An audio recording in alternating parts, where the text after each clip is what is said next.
शालेय शिक्षण व क्रीडा विभाग महाराष्ट्र शासन अंतर्गत मुख्यमंत्री माझी शाळा सुंदर शाळा अभियान टप्पा दुसरा सुरू झाला आहे। मुख्यमंत्री माझी शाळा सुंदर शाळा अभियानाच्या पहिल्या टप्प्यात राज्यातील सुमारे 95% शाळा आणि 2 कोटी विद्यार्थी सहभागी झाले होते। या अभियानातील काही उपक्रमांची नोंद Guinness book of world record मध्ये झाली आहे। मुख्यमंत्री माझी शाळा सुंदर शाळा अभियानाच्या दुसऱ्या टप्प्यात सामील होऊन आपल्या शाळेसाठी भरघोस पारितोषिके मिळवा। आपल्या शाळेचे नाव उज्ज्वल करा।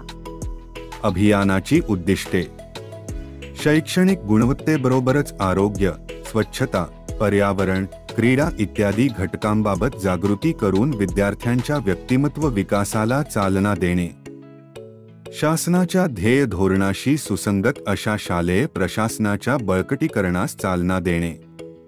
शालेय शिक्षणाच्या दृष्टिकोनातून महत्त्वपूर्ण अशा शैक्षणिक संपादनूक या घटकाच्या वृद्धीला प्रोत्साहन देणे।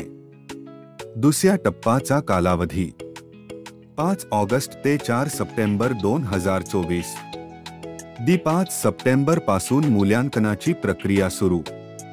रोख पारितोषिके: तालुका, जिल्हा, विभाग व राज्य स्तरांवर शासकीय शाळा व अन्य शाळा या 2 वर्गवारींकरिता स्वतंत्र पारितोषिके। पारितोषिकांची एकूण रक्कम 73,82,00,000। विविध स्पर्धावर आधारित अभियान न्यारे वाहती प्रगतीचे वारे। तुम्ही जर अजून आमच्या चॅनलला सबस्क्राइब केले नसेल तर नक्की सबस्क्राइब करा, व्हिडिओला लाईक करा आणि शेअर करा। धन्यवाद।